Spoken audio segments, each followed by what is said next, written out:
नमस्कार दोस्तों, आप सबका मेरे YouTube channel ABS study show पर स्वागत है। दोस्तों, हम लोग समीक्षा अधिकारी और सहायक समीक्षा अधिकारी के विगत वर्षों में पूछे हुए प्रश्नों को देख रहे हैं और उसी कड़ी में आज हम देखेंगे मध्यकालीन भारत में से जो सवाल बने हुए हैं इस परीक्षा में उन्हें देखेंगे। तो मध्यकालीन भारत में सबसे पहले दिल्ली सल्तनत आता है, तो दिल्ली सल्तनत से बने हुए सवालों को हम लोग देखेंगे। देखिए, आज का पहला सवाल है कि शाहनामा का लेखक फरिश्ता किसके दरबार से संबंधित था। ऑप्शन है सुबुक्तगीन, महमूद गजनवी और मोहम्मद गोरी और अलब्तगीन। तो दोस्तों, ये सवाल ही जो है कि गलत पूछा गया था, क्योंकि जो शाहनामा का लेखक है फरिश्ता, शाहनामा का लेखक ये जो फरिश्ता बताएंगे, ये शाहनामा का लेखक फरिश्ता ना होकर फिरदौसी है। तो फिरदौसी है, तो फिरदौसी के बारे में जान लीजिए। फिरदौसी जो है कि महमूद गजनवी के दरबार का प्रसिद्ध विद्वान कवि था और इसे जो है कि पूर्व का होमर की उपाधि से भी जाना जाता था। और जबकि ये जो फरिश्ता नाम प्रश्न में दिए हैं, फरिश्ता जो है कि ये तारीख़ फरिश्ता या गुलशन इब्राहिमी नामक किताब लिखा था और फरिश्ता का जो पूरा नाम था वो था मोहम्मद कासिम हिंदू शाह अस्तराबादी फरिश्ता। क्या नाम था इसका? पूरा नाम था अस्तराबादी फरिश्ता। और यह जो है कि कुछ समय बाद अहमदनगर के शासक मुर्तज़ा निज़ाम शाह के दरबार में रहा था। बाद में बीजापुर चला जाता है और इसकी पुस्तक जो है फरिश्ता की, वो है तारीख़ फरिश्ता, जो कि बीजापुर के शासक इब्राहिम आदिल शाह द्वितीय को समर्पित थी। तो इस एक प्रश्न के माध्यम से आपको इतने जो है कि तथ्य जानने को मिले। अब बढ़ते हैं अगले सवाल की तरफ। अगला सवाल है आपका निम्नलिखित में से किस सुल्तान ने साम्राज्य की सीमाओं की सुरक्षा हेतु विशेष सेना को जो है कि नियुक्त किया था। तो इसमें जो ऑप्शन है आपका इल्तुतमिश है, नासिरुद्दीन महमूद है, बलबन है और अलाउद्दीन खिलजी है। देखिए, PYQ करने का एक सबसे बड़ा जो महत्व हमें अब तक समझ में आ रहा है और आप लोगों को भी समझ में आ रहा होगा, वो ये है कि जो हम लोग बहुत ज़्यादा चीज़ों को पढ़ने के चक्कर में पड़ जाते हैं और उनमें से जो मेन चीज़ें हमें वहीं से पढ़ना है और वहीं से बार बार प्रश्न। देखिए, अभी दिल्ली सल्तनत होने को तो बहुत बड़ा है, लेकिन आप देखेंगे 15 प्रश्न में पूरे दिल्ली सल्तनत को समेट दिया गया है और वहाँ से आपको पता चल जाएगा कि दिल्ली सल्तनत में भी जो 4-5 डायनेस्टी शासन किए थे, उनमें से कौन कौन से शासक, हर डायनेस्टी का हर शासक इम्पॉर्टेंट नहीं है, तो हर डायनेस्टी का कुछ ही शासक इम्पॉर्टेंट है और उसी शासक से जो है कि सवाल बनता है, चाहे उसके किसी जो है कि किताब से, उसके दरबार में जो कवि वगैरह रहते थे उनसे, चाहे उसके किसी युद्ध से, यहीं से घुमा फिरा के सवाल बनता है। तो PYQ करने का सबसे ज़्यादा फ़ायदा यही है कि हमारा जो उतना ब्रॉड सिलेबस है वो हमें हमारी निगाहों में बहुत सीमित हो जाता है। तो चलिए देखते हैं दूसरा प्रश्न। दूसरा प्रश्न है कि निम्नलिखित में से किस सुल्तान ने साम्राज्य की सीमाओं की सुरक्षा हेतु एक विशेष सेना को नियुक्त किया। ऑप्शन है इल्तुतमिश है, फिर उसके बाद है नासिरुद्दीन महमूद, फिर बलबन है, फिर है अलाउद्दीन खिलजी और यही आपका सही है। अलाउद्दीन खिलजी ही वह शासक था जिसने जो है कि अपनी सीमाओं की सुरक्षा के लिए एक विशेष सेना को जो है कि नियुक्त किया था। इसने जो है कि सीमा प्रांतों की सुरक्षा के लिए सैनिकों की संख्या बढ़ाने, प्रशासन को व्यवस्थित करने हेतु सीमावर्ती किलों की मरम्मत भी कराई थी और मंगोलों के मार्गों पर बसे हुए अनुभवी अमीरों और फौजी सरदारों की एकताओं में भी जो है कि सेना की टुकड़ियां तैनात की थी अलाउद्दीन खिलजी ने। अब बढ़ते हैं अगले सवाल की तरफ। अगला सवाल है क्वेश्चन नंबर 3, निम्नलिखित में से कौन राजा मोहम्मद गोरी द्वारा चंदावर के युद्ध में जो है कि पराजित किया गया था। ये देखिए, चंदावर के युद्ध से हर एग्जाम में सवाल बनता है।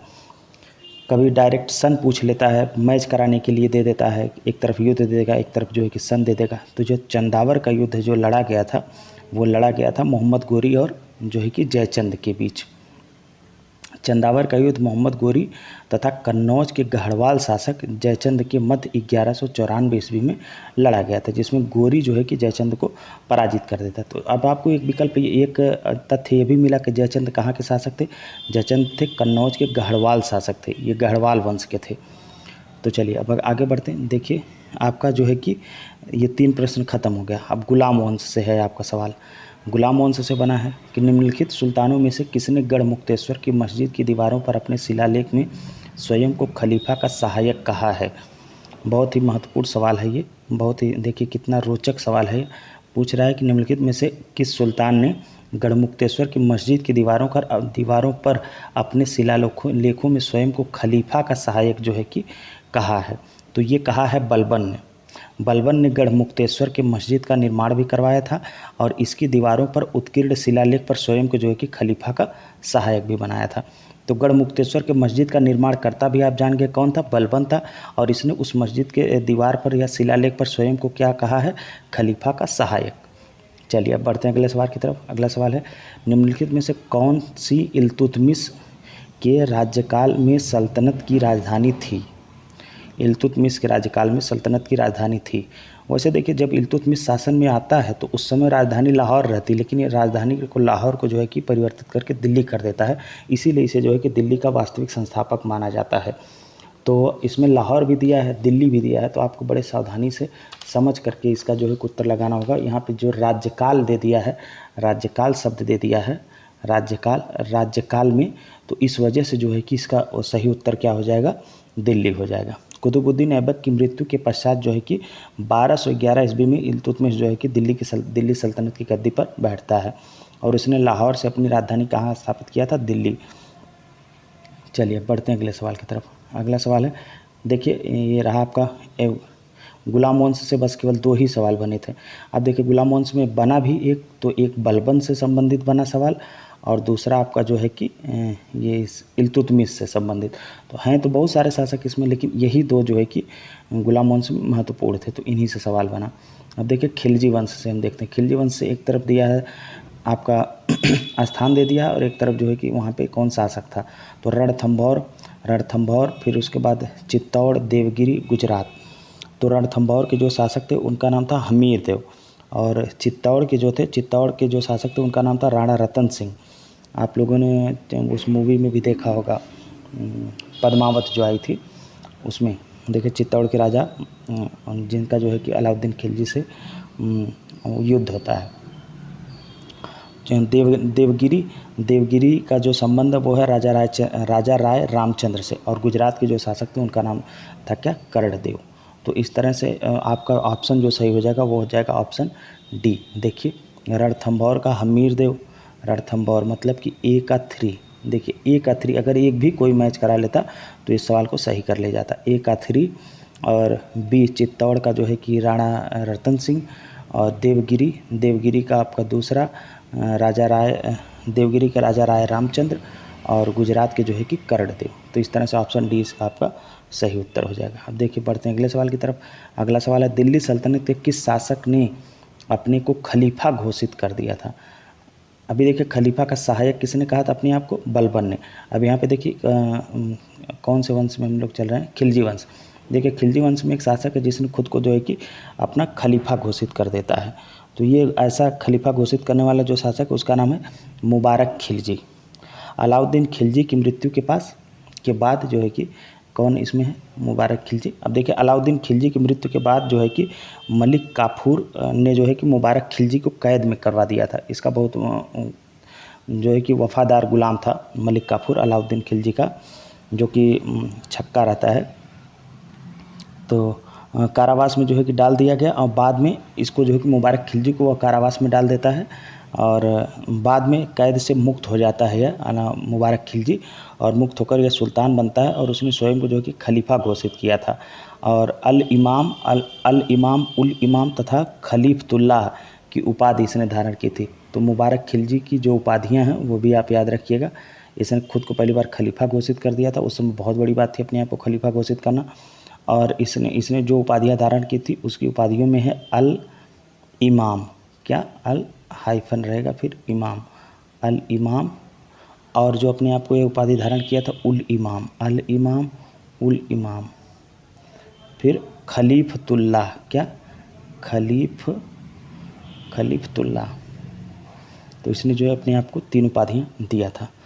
अब देखिए अब बढ़ते हैं अगले सवाल की तरफ। तुगलक वंश में, तुगलक वंश में आप देखेंगे तो मोहम्मद बिन तुगलक से और फिरोज़ तुगलक से, इन्हीं 2 से सवाल आपको मिलेगा और बाकी 1-2 और मिलेगा तो मिलेगा। देखिए पहला सवाल है कि निम्नलिखित में से किस शासक ने दीवाने अमीर कोही विभाग की स्थापना की थी। तो ये स्थापना किया था दीवाने अमीर कोही की मोहम्मद बिन तुगलक। कौन, मोहम्मद बिन तुगलक। सबसे विद्वान और सबसे विवादास्पद शासक रहता है तुगलक वंश का। तो मोहम्मद बिन तुगलक ने कृषि की उन्नति के लिए एक नए विभाग दीवान ए अमीर ए कोही की स्थापना की थी। इस विभाग का जो मुख्य कार्य होता था वो होता था कि कृषकों को प्रत्यक्ष सहायता देकर अधिक भूमि कृषि कार्य के अधीन लाना। मतलब कृषकों को डायरेक्ट आप कुछ सहायता दीजिए और ज़्यादा से ज़्यादा भूमि पर कृषक खेती कर सके। तो इसी पर्पज़ को पूरा करने के लिए उसने दीवान ए अमीर ए कोही, यहाँ पर केवल दीवान ए अमीर कोही दे दिया है, दीवान ए अमीर ए कोही विभाग की इसने जो है कि स्थापना की थी। किसने? मोहम्मद बिन तुगलक ने। अब देखिए, बेरोजगारों के सहायतार्थ दिल्ली के निम्नलिखित सुल्तानों में से किसने रोजगार कार्यालय की जो है कि स्थापना की थी? तो ये स्थापना किया था फिरोज शाह तुगलक ने। देखिए, मोहम्मद बिन तुगलक से बहुत सवाल बनते हैं, तो पिछले समय ही हमें बता देना चाहिए था, लेकिन दिमाग में अब आया तो बता रहे हैं। देखिए, इसका तो फिरोज शाह तुगलक सही है, लेकिन मोहम्मद बिन तुगलक से ये सवाल बना है, तो मोहम्मद बिन तुगलक के बारे में आप लोगों को कुछ जानकारी होनी चाहिए, ऐसे तथ्य जो इसी से जुड़े हुए हैं और सवाल पूछे जाते हैं एग्जाम में। देखिए, इसी के समय जो है कि मोरक्को का निवासी इसके दरबार में आया था या इसके शासनकाल में भारत आया था, उसका नाम था इब्न बतूता। पूछा जाता है कि इब्न बतूता कहाँ का था और किसके समय में जो है कि वह भारत आया था। तो वह मोरक्को का निवासी था और वह मोहम्मद बिन तुगलक के समय में जो है कि भारत आया था। और इसे जो है कि मोहम्मद बिन तुगलक ने दिल्ली का काजी भी नियुक्त किया था। और मोहम्मद बिन तुगलक का जो शासनकाल था वो था 1325 से 1351 ईस्वी के बीच। कब से कब तक था? 1325 से 1351 ईस्वी के बीच। और तो ये लगभग 26 साल शासन किया था। देखिए, आप लोगों ने गुप्तों के समय पढ़ा रहा होगा कि गुप्तों के समय स्वर्ण सिक्कों को क्या संज्ञा दी गई थी? दिनार। तो इसने भी अपने शासनकाल में जो स्वर्ण सिक्के जारी किए थे, पब्लिश किए थे, जो है कि उन्हें भी ये दिनार की संज्ञा दिया था। और हिंदुओं के त्योहारों में यह मुख्यतः होली में शामिल होता था। मतलब ये एक ऐसा शासक था कि जो जिसे धार्मिक रूप से सहिष्णु भी कह सकते हैं कि इस्लाम धर्म के अलावा जो है कि हिंदू धर्म को भी तवज्जो देता था। और इसके सिक्कों पर जो है कि अल सुल्तान जिल्ली अल्लाह मतलब कि ये छपा हुआ था। और सुल्तान ईश्वर की छाया है, ये भी इसके सिक्कों पर लिखा हुआ था। और ईश्वर सुल्तान का समर्थक है आदि ये वाक्य अंकित करवाया था। क्या क्या ये इसने अपने सिक्के पर क्या क्या ये अंकित करवाया था? अल सुल्तान जिल्ली अल्लाह, और सुल्तान ईश्वर की छाया है जिसका मतलब होता है, और सुल्तान ईश्वर का समर्थक है। ये वाक्य इसने जो है कि अपने सिक्कों पर अंकित करवाया था। और बर्नी ने जो है कि इसके समय की 5 मुख्य योजनाओं का उल्लेख किया है, जहाँ से बहुत सवाल भी बनते हैं और जो जिनमें से कुछ योजनाएं बड़ी विवादास्पद भी रहीं। जैसे दोआब में कर वृद्धि, और देवगिरी को राजधानी बनाना, और सांकेतिक मुद्रा जारी करना, और खुरासान पर आक्रमण, और कराचिल की ओर जो है कि अभियान। ये 5 इसके जो ऐसे कदम रहते हैं जो बड़े ही दूरदृष्टि से सोच के उठाया रहता है, लेकिन 5 ही कदम इसके जो है कि बड़े असफल साबित होते हैं। और जो है कि दिल्ली सल्तनत के सभी सुल्तानों में ये सर्वाधिक विद्वान और शिक्षित शासक था। कौन? मोहम्मद बिन तुगलक सबसे ज़्यादा विद्वान था और सबसे ज़्यादा शिक्षित था। और इसे जो है कि खगोल शास्त्र, गणित और आयुर्विज्ञान सहित अनेक जो है कि विधाओं में यह निपुण था। और कृषि की उन्नति के लिए इसने एक विभाग, ये जो यहाँ पर पूछा गया है, दीवान अमीर कोही के जो है कि इसने स्थापना की थी। और इस विभाग का मुख्य कार्य मैंने बताया है कि कृषकों को प्रत्यक्ष सहायता देकर जो है कि भूमि को जो है कि भूमि का दायरा बढ़ाना खेती करने के लिए। और इसके निधन पर बदायूनी ने लिखा था, एक कोटेशन है, पूछा जाता है कि किसके निधन पर बदायूनी ने लिखा था ये वाक्य। तो वो वाक्य है जो वो ये है कि सुल्तान को उसकी प्रजा से और प्रजा को अपने सुल्तान से जो है कि मुक्ति मिल गई। चलिए, अब इतना था जो है कि मोहम्मद बिन तुगलक के बारे में महत्वपूर्ण जानकारियाँ जो कि हमने आपको दिया। अब दूसरा हमने आपको बता ही दिया कि बेरोजगारों की सहायतार्थ दिल्ली के निम्नलिखित सुल्तानों में से जो किसने रोजगार कार्यालय की स्थापना की थी? तो रोजगार कार्यालय की स्थापना किया था फिरोज शाह तुगलक ने। फिरोज शाह तुगलक ने जो है कि साम्राज्य जन की भलाई के लिए और परोपकार के लिए ये कदम उठाया था। और इस जो है कि तथा इसने जो है कि प्रत्येक मनुष्य के गुण एवं योग्यता की जांच पड़ताल के बाद ये संभव किया कि कौन किस जो है कि पद के लायक है, तो उसके उस हिसाब से उसको वो पद देने के लिए उसने जो है कि रोजगार कार्यालय की स्थापना किया था। अब देखिए, अगला सवाल है कि सर्वप्रथम लोक निर्माण विभाग की स्थापना किसने की थी? तो ये भी देखिए फिरोज शाह तुगलक ने ही किया था।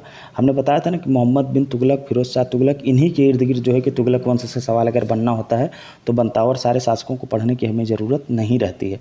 और पढ़ना हो तो ऐसे मतलब सबको पढ़ लेना चाहिए, क्योंकि इस बार के समीक्षा अधिकारी में 2023 में जो हुआ था, जो कि पेपर आउट हो गया, अब जिसका री एग्ज़ाम प्रस्तावित है 22 दिसंबर को, उसमें सैयद वंश के शासकों का क्रोनोलॉजी पूछ लिया था। तो अगले वीडियो में हम आपको दिल्ली सल्तनत के जो भी हैं, जितने भी वंश दिल्ली सल्तनत के में शासन किए थे, उनके सारे शासकों का हम आपको जो है कि क्रम बता देंगे। क्योंकि अगर इस बार सैयद वंश का पूछ लिया तो अगली बार शायद लोधी वंश का पूछ ले, या तुगलक वंश का पूछ ले, या खिलजी वंश का पूछ ले, या गुलाम वंश का पूछ ले। तो इसलिए अब उसके हिसाब से हमको जो है कि प्रिपेयर रहना है कि उसका अगला कदम क्या हो सकता है। तो इसलिए अगले वीडियो में मैं जब भी कराऊंगा उसमें जो है कि आपको मैं दिल्ली सल्तनत में जितने भी वंश ने शासन किया है उनके शासकों का जो है कि क्रम हम आपको बता देंगे, ताकि अब अगली बार अगर उस तरह का सवाल बने तो हमसे गलती ना हो और हम आसानी से कर ले जाएँ। देखिए, सर्वप्रथम लोक निर्माण विभाग की स्थापना तो हमने आपको बताया कि इसका जो है कि फिरोज शाह तुगलक ही सही होगा। फिरोज शाह तुगलक ने ही करवाया था। सल्तनत काल में सर्वप्रथम फिरोज शाह तुगलक ने ही जो है कि लोक निर्माण विभाग की स्थापना की थी, और फिरोज ने जो है कि 300 नवीन नगरों का निर्माण करवाया था। उसके द्वारा बसाए गए नगरों में जो थे, जो मुख्य नगर हैं उनका नाम देख लीजिए। वैसे तो 300 नगरों को इसने बताया था, लेकिन जहाँ से सवाल पूछा जाता है जो आज भी मुख्य नगर हैं, जैसे फतेहाबाद है, हिसार है, फिरोजपुर है, जौनपुर है और फिरोजाबाद, ये प्रमुख 5 नगर जो है कि इसने बसाए थे, जो कि आज काफ़ी डेवलप हैं और जो चर्चा में रहते हैं, और जहाँ से इसको जोड़ करके फिरोज शाह तुगलक को जोड़ करके सवाल बनता है। तो एक बार पुनः उन नगरों के नाम हम बता रहे हैं, नोट कर लीजिए। फतेहाबाद, हिसार, फिरोजपुर, जौनपुर और फिरोजाबाद, ये प्रमुख नगर हैं। वैसे तो इसने 300 नगरों को बसाया था, लेकिन ये 5 प्रमुख हैं जहाँ से सवाल बनते हैं। चलिए अब बढ़ते हैं अगले सवाल की तरफ। लोधी वंश देखिए, निम्नलिखित में से किसने आगरा की स्थापना की थी? तो आगरा की स्थापना तो किया था सिकंदर लोधी ने। ठीक है, आगरा की स्थापना सिकंदर लोधी ने किया था।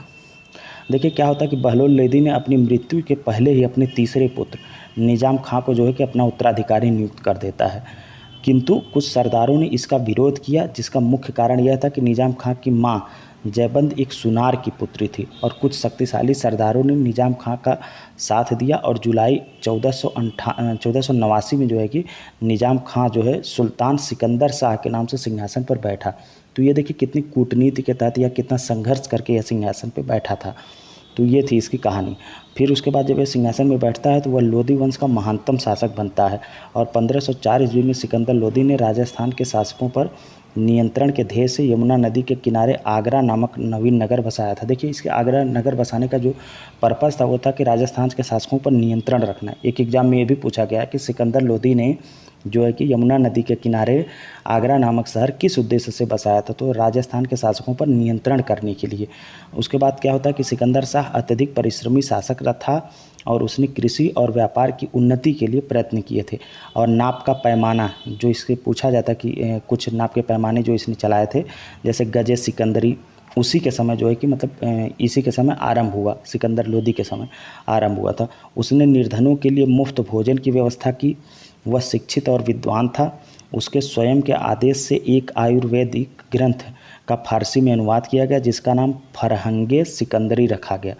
ये भी पूछा जा सकता है, या पूछा गया भी है परीक्षाओं में कि फरहंगे सिकंदरी जो है ये किस क्षेत्र का है या इसमें किसका जिक्र है? तो इसमें आयुर्वेद की शिक्षा इसमें दी गई है, आयुर्वेद के जो है कि ज्ञान के बारे में बताया गया है। उसके समय में जो है कि गायन विद्या की एक श्रेष्ठ ग्रंथ लज्जत ए सिकंदर शाही की रचना भी हुई थी। इसके समय में गायन, ये भी पूछा गया है कि लज्जत ए सिकंदर शाही किससे संबंधित है? तो ये गायन विधा से संबंधित है, गायन विद्या से संबंधित। सिकंदर लोधी जो है कि शहनाई सुनने का बहुत शौकीन था, और वह गुलरुखी उपनाम से कविताएं भी लिखता था। ये भी सवाल पूछा गया कि गुलरुखी नाम से कौन सा दिल्ली सल्तनत का शासक था जो गुलरुखी नाम से जो है कि उपनाम से कविताएं लिखा करता था? तो वो कौन था? सिकंदर लोधी। तो देखिए सिकंदर लोधी से संबंधित जो भी महत्वपूर्ण तथ्य थे वो हमने आपके साथ शेयर किए। एक बार पुनः मैं उसे दोहरा रहा हूँ। इसने जो है कि गुलरुखी नाम उपनाम से ये कविताएं लिखा करता था, और ये क्योंकि यह शहनाई सुनने का जो है कि बहुत शौकीन था, और इसके समय में जो है कि गायन विद्या का एक श्रेष्ठ ग्रंथ रचित हुआ था, जिसका नाम था लज्जत सिकंदर शाही। और इसके समय में जो है कि आयुर्वेदिक ग्रंथ एक था जिसका जो है कि इसने फारसी में अनुवाद कराया था, उसका नाम था फरहंगे सिकंदरी। इसके अलावा इसने एक नाप का पैमाना चलाया था जिसका नाम था गजे सिकंदरी, और इसने जो है कि निर्धनों के लिए जो है कि मुफ्त भोजन की व्यवस्था की। और 1504 ईस्वी में जो है कि इसने आगरा नामक नगर बसाया था राजस्थान के शासकों पर जो है कि नियंत्रण स्थापित करने के उद्देश्य से। और यह शासन में सत्ता में जब बैठता है तो वो सन होता है जुलाई 1489 ईस्वी में जो है कि सत्ता पर बैठता है। और सत्ता पर कितने साजिश के तहत ये बैठता है हमने आपको बता ही दिया। तो अब चलिए बढ़ते हैं अगले सवाल की तरफ।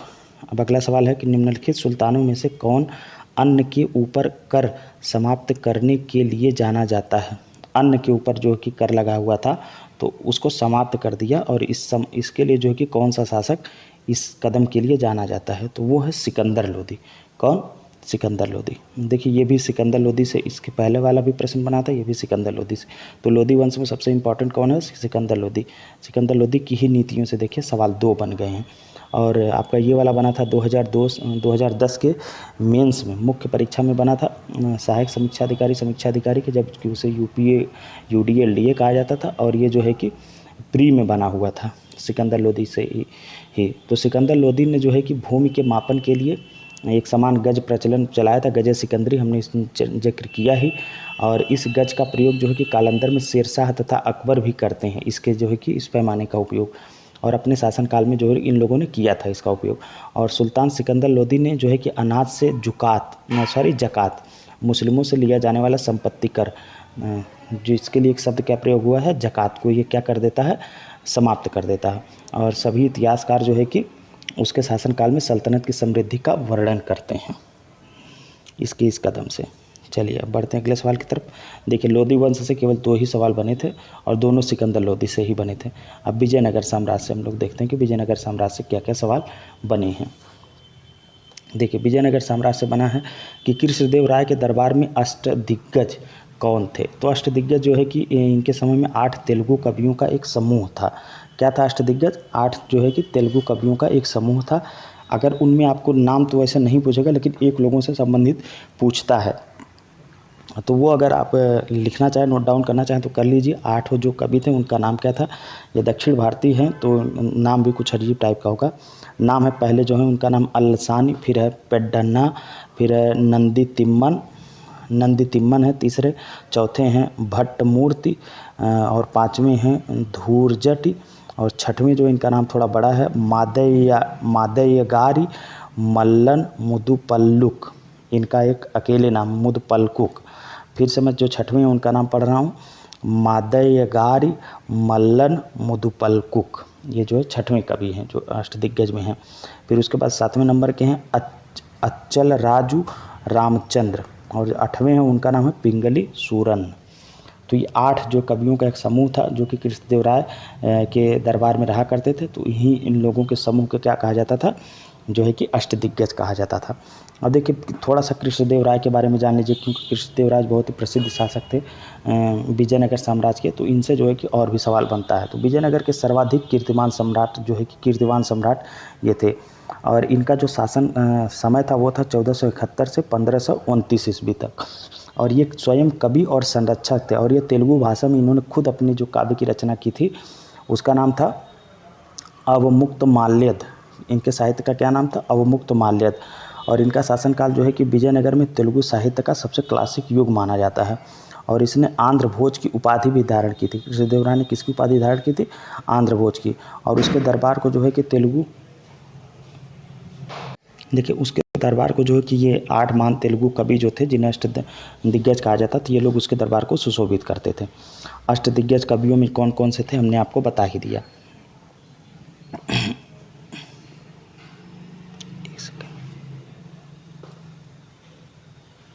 अष्टदिग्गज कवियों में जो थे, पेडन्ना जो है ये सर्वप्रमुख थे, जो कि संस्कृत और तेलुगु दोनों भाषाओं के ज्ञाता थे। और उनकी जो प्रमुख रचनाएं हैं, उनकी रचनाओं से पूछा जाता है स्वारोचित संभव और मनुचरित। ये उनकी जो है कि प्रमुख रचनाएं थी, जो कि तेलुगु और संस्कृत दोनों भाषाओं के ज्ञाता थे। चलिए अब बढ़ते हैं अगले सवाल की तरफ।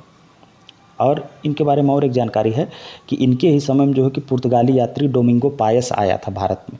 अभी आपने देखा था कि वो मोरक्को में जो है कि मोरक्को का एक वो आया था यात्री, वो अभी आपने देखा कि किसके समय में आया था। और जो है कि यहाँ पे आप देख रहे हैं कि कृष्णदेव राय के समय में जो है कि डोमिंगो पायस जो कि पुर्तगाली यात्री था वो आया था। और वहाँ पे आया था इब्न बतूता आया था मोरक्को से। तो ये विदेशी यात्रियों किसके समय में कौन आया था पूछा जाता है, तो इनके समय में जो है कि पुर्तगाली यात्री जो आया था उसका नाम था डोमिंगो पायस, और ये विजयनगर साम्राज्य में इनके समय में आया था। और बाबर ने अपनी आत्मकथा में जो है कि कृष्णदेव राय को भारत का सबसे शक्तिशाली शासक बताया है। चलिए बढ़ते हैं अगले सवाल की तरफ। अगला सवाल है कि प्रसिद्ध विजयनगर शासक कृष्णदेव राय के अधीन किस साहित्य का जो है कि स्वर्ण युग था। अभी आपने देखा पिछले सवाल में हमने तेलुगु साहित्य जिक्र किया था कि तेलुगु साहित्य इनके दरबार में जो है कि काफ़ी फला फूला, तो इसका तो ऑप्शन डी सही हो जाएगा, इसका ऑप्शन डी। अब बढ़ते हैं अगले सवाल की तरफ। देखिए अगला सवाल है, और यही आज के क्लास का आखिरी सवाल भी है। अब्दुल रज्जाक विजयनगर आया था। अब्दुल रज्जाक एक जो है कि यात्री था, विदेशी यात्री, वो पूछ रहा है कि किसके समय में जो है कि भारत आया था अब्दुल रज्जाक। तो अब्दुल रज्जाक भारत आया था देवराय द्वितीय के राज्यकाल में। कब आया था ये? कृष्णदेवराय द्वितीय के राज्यकाल में ये भारत आया था। फारसी राजदूत था ये अब्दुल रज्जाक, और विजयनगर साम्राज्य के संगम वंश के सबसे प्रतापी शासक देवराय द्वितीय के शासनकाल में यह जो है कि विजयनगर आया था। तो इनका जो कार्यकाल रहता है देवराय द्वितीय का, इनका कार्यकाल रहता है 1422 से 1446। कब तक? 1422 से 1446। और अभी आपने देखा कृष्णदेव राय जो प्रथम थे उनका कार्यकाल था 1471 से 1529। तो आज के लिए इतना ही। और अगर आपको आज की जानकारी अच्छी लगी हो तो वीडियो को लाइक करिए और चैनल को सब्सक्राइब करिए। धन्यवाद।